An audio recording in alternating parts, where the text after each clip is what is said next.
Hi friends. நம்ம இப்போ வந்து அடுத்த மேட்சோட ப்ரிவியூல வந்து ஜாயின் பண்ணியிருக்கோம். இப்போ வந்து இன்னொரு சொத்த மேட்ச் தான் இது. எப்படி இருந்தாலும் சரி பேசுவோம். அது வேற வழி இல்லாம பேசியே ஆகணுன்ற காரணத்துக்காக கேகேஆர் வர்சஸ் ஆர்ஆர் மேட்ச். இது வந்து day game. So day match இது இன் ஈடன் கார்டன்ஸ். சொல்லுங்க, ஏதாவது எக்ஸ்பெக்ட் பண்றீங்களா? Playing I am eleven first expecting. பார்ப்போமா? Okay.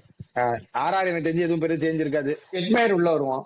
எட்மயர் வெளில இருந்தான். அதான் ஸோ எட்மயர் மட்டும் எட்மயர் வருவான், உள்ள அவ்வளவுதான். வரும். எட்மயர் மட்டும் வருவான். இந்த ஒரு சேஞ்ச் மட்டும் தான் இருக்கும். மற்றபடி அவங்களும் அதே லெவன் தான். கேகேஆர் வந்து லைக் நாம் அதே தெரியல, லெவன்ல அதை தான் பத்தி இருப்பாங்க நம்ம மோஸ்டா. பேச கூட முடியும்.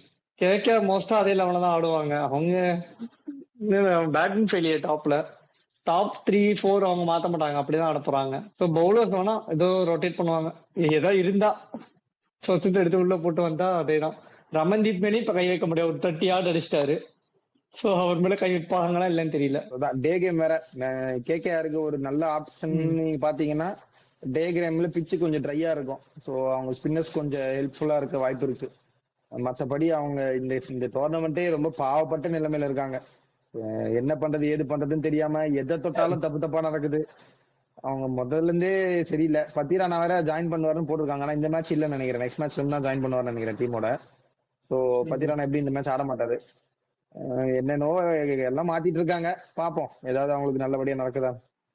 சூரியவன்ஷியும் ஜெய்ஸ்வாலுக்கு சோ நாளைக்கு நொறுக்க தான் போறாங்க. ஏன்னா பவர் பிளே பவுலர்ஸுமே இங்க பெருசா கிடையாது கேகேஆர்ல. வைபவ் அரோரா இருக்காரு. ஆனா வைபவ் அரோரா எந்த அளவுக்கு சூரியவன்ஷியை போய் ட்ரபிள் பண்ண போறான்னு தெரியல. அந்த அளவுக்கு இவர்கிட்ட ஸ்கில்ஸ் செட் இருக்கான்னு தெரியல சூரியவன்ஷியும் ஜெய்ஸ்வாலியும். சோ நாளைக்கு அவங்க திருப்பி அந்த 6 ஓவர்ஸ்ல 90, 100 ஆர்ஆர் அடிச்சாலுமே அது ஆச்சரிய மாதிரி படுற மாதிரி விஷயம் இல்லை எனக்கு. யூஸ்வலா இவங்க அனுகுல் ராய் யூஸ் பண்ணிட்டு இருந்தாங்க பவர் பிளேல. இப்ப 2 லெஃப்ட் ஹேண்டர்ஸ் இருக்காங்க. சோ எனக்கு தெரிஞ்சு அனுகுல் ராய் ஸ்டார்ட் பண்ண மாட்டாங்க. அதே மாதிரி போன மேட்ச் கார்த்திக் தியாகி பவர் பிளேல ஓவர் போட்டாரு ஃபர்ஸ்ட் டைம் இந்த டோர்னமெண்ட். சோ ஐ மீன் ஸ்டார்டிங்ல சொல்றேன், நியூ பால் எடுத்தது. சோ எனக்கு தெரிஞ்சு அந்த டாக்டிக்ஸ் தான் போவாங்க. கேம் கிரீன் போட்டுதான் ஆகணும்னு நினைக்கிறேன். இல்ல தாகி போடுறது ஒரு நல்ல டிசிஷன். ஏன்னா ஒரு 140, 148 போடுறாரு. சோ அந்த ஸ்பேஸோட வந்து சூரியவன்ஷி பேட்ல அடிச்சா லைக் அந்த பிரெட்ஃபுல் இங்கே லைக் மேல போனமே அந்த கொடை போனமே இவருக்கும் போக சான்ஸ் இருக்கு.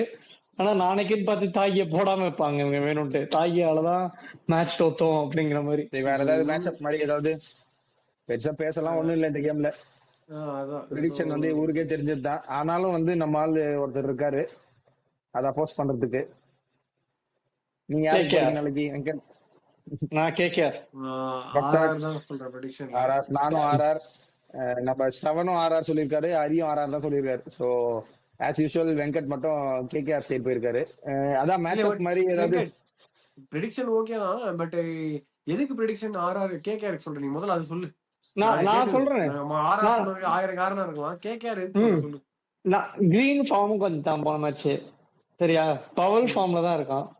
மேல சைஃப்ரெட்டுமே ப்ராமிஸ் காட்டினா ஃபின்னாலன் மாதிரி ஃபர்ஸ்ட் ஓவரே அவுட் ஆகாம. ஆனா அவங்க போன மேட்ச்ல அவங்க பிரச்சனை வந்து என்னதுன்னா ரகுவன்ஷியும் ரகானே அவுட் ஆயிட்டாங்க. அவங்க 2 பேரும் அடிச்சிட்டு இருந்தாங்க கொஞ்சம் மேட்ச் எல்லா மேட்சும். போன மேட்ச் அவங்க 2 பேரும் அவுட் ஆயிட்டாங்க, அவ்வளவுதான். அந்த மத்தபடி பிளஸ் டே கேம்னால டியூ இருக்காது. இந்த 3 ஸ்பின்னர்ஸ்க்குமே எஃபெக்டிவ் இருக்கும். பவர் பிளே 6 ஓவர்ஸ் கொஞ்சம் டீசெண்டா கேக்கர் போட்டா கூட லைக் கொஞ்சம் கழுத்தை நினைக்கலாம் லைக் ஆர்ஆருக்கு.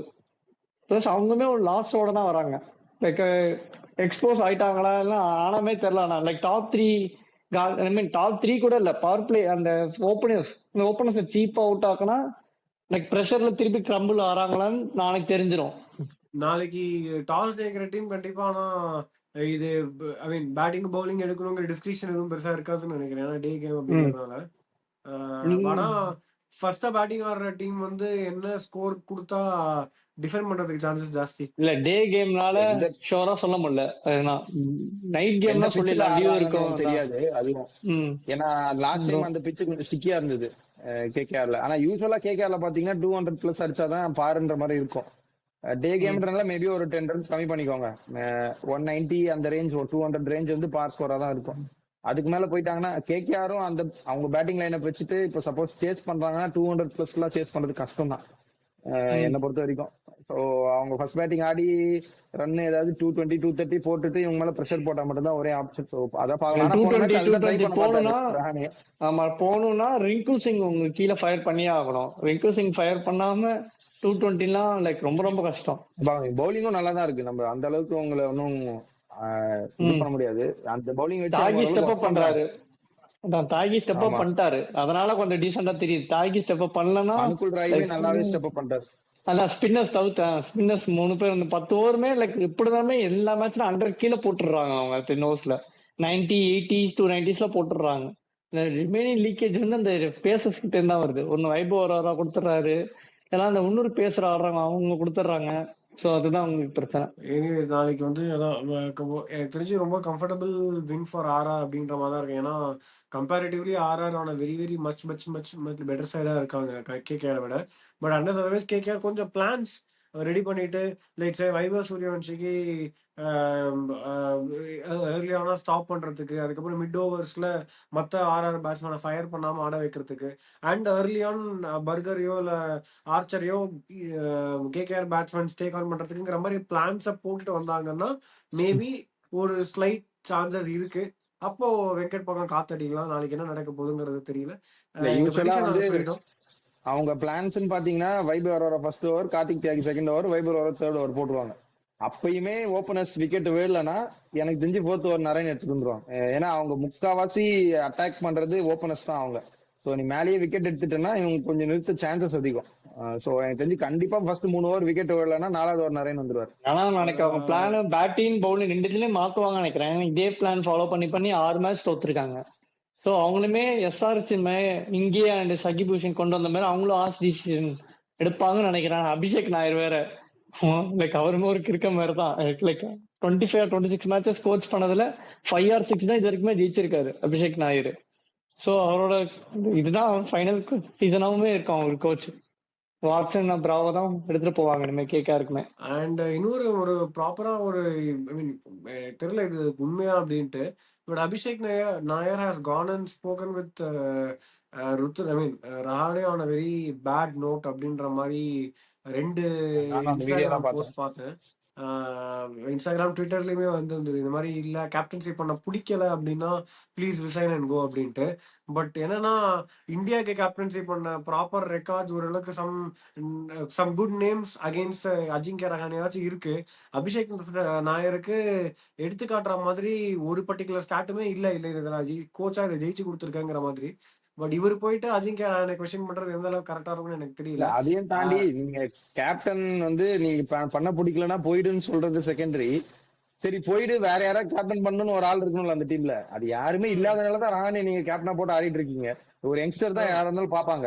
அவங்க ஆப்ஷனே இல்ல வேற. ரிங்கு சிங் தான் அவங்க வைஸ் கேப்டன் நினைக்கிறேன். ரிங்கு சிங்கும் பேட்ல எங்கேயுமே பண்ணல. அவரு ஃபர்ஸ்ட் மேட்ச் ரஹானே இல்லாதப்போ ஃபீல்ட் கேப்டன்சி பண்ணதும் நம்ம பார்த்தோமே. ரொம்ப திருத்து முழிச்சுட்டு இருந்தாரு. என்ன பண்றது ஏது பண்றது தெரியாம இந்த பவுலிங் லைனை வச்சுட்டு. ரஹானேவாவது ஏதாவது ட்ரை பண்றாரு. ஆனா இந்த டீம் வச்சு அவர் ட்ரை தான் பண்ண முடியும். இது வந்து ஒரு பர்டிகுலர் பிளேயர்ஸ்க்கும் ஒரு டேலண்ட்னு ஒண்ணு இருந்திருக்கும். அந்த டேலண்ட் எக்ஸ்ப்ளோர் பண்றதுக்கு என்ன பண்ண முடியுமோ அந்த மாதிரி பண்ணலாமே தவிர அன்னைக்கு பர்டிகுலர் டேல பிளேயர்ஸ் பெர்ஃபார்ம் பண்ணலன்னா கேப்டன் என்னதான் பண்ணுவாரு பாவம்.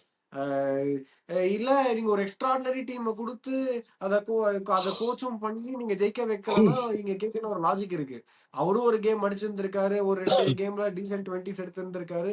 பட் ஸ்டில் வேற எந்த பேட்ஸ்மேனும் எந்த பவுலருமே ஃபயர் பண்ணல அப்படின்றப்போ ஒரு பர்டிகுலர் பிளேயரை மட்டும் குறை சொல்லி கேப்டன்சி கொஸ்டின்ஸ் வைக்கிறது லாஜிக்கலா படல. எனக்கு தெரியல 2024ல கோச்சா யார் இருந்தாங்க. லைக் அந்த இன்னொருத்தர் பிளாக்கா குண்டா ஒருத்தர் இருப்பாருடா, பேர் எனக்கு தெரியல டக்குன்னு. அவர் இருந்தாரு அபிஷேக் நாயர். பண்டிட் கரெக்ட். பண்டிட் அவர் தான். அபிஷேக் நாயர் அப்போ கோச் கிடையாது, ஒரு ஸ்டாஃப் மாதிரி தான், கோச்சிங் ஸ்டாஃப். அவ்வளவுதான். கம்பீர் மென்டார் அவ்வளவுதான். நீங்க நல்லா இருந்த பிளேயர்ஸ் எல்லாம் விட்டுட்டீங்க. ஜெயிக்க வச்ச பிளேயர்ஸ் எல்லாம் விட்டுட்டு ஒண்ணுமே இல்லாத டைம் கூட ஒருத்தர் ஃப்ரண்ட் ஃபேஸா எடுத்து ஒருத்தர் ஏதோ ட்ரை பண்ணிட்டு இருக்காருங்கிறப்ப அவரை போய் கொஸ்டின் பண்றதுலாம் எந்த அளவுக்கு லாஜிக்கல் தெரியல. அது உண்மையாங்கிறது கன்ஃபார்மா தெரியல. பட் ஸ்டில் நிறைய ட்ரஸ்டபிள் சோர்சஸ்ல இருந்து அந்த இன்ஃபர்மேஷன் நான் பார்த்தேன். அதை just I wanted to share.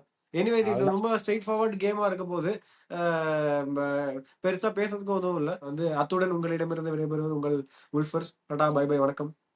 ஊர்ச்சிட்டி பயவுல நினைச்சியா? நாங்கெல்லாம் வயிறு நிறைய சாப்பிடணும், வஞ்சனை இல்லாம உழைக்கணும். அருமையான பாலிசி. Keep it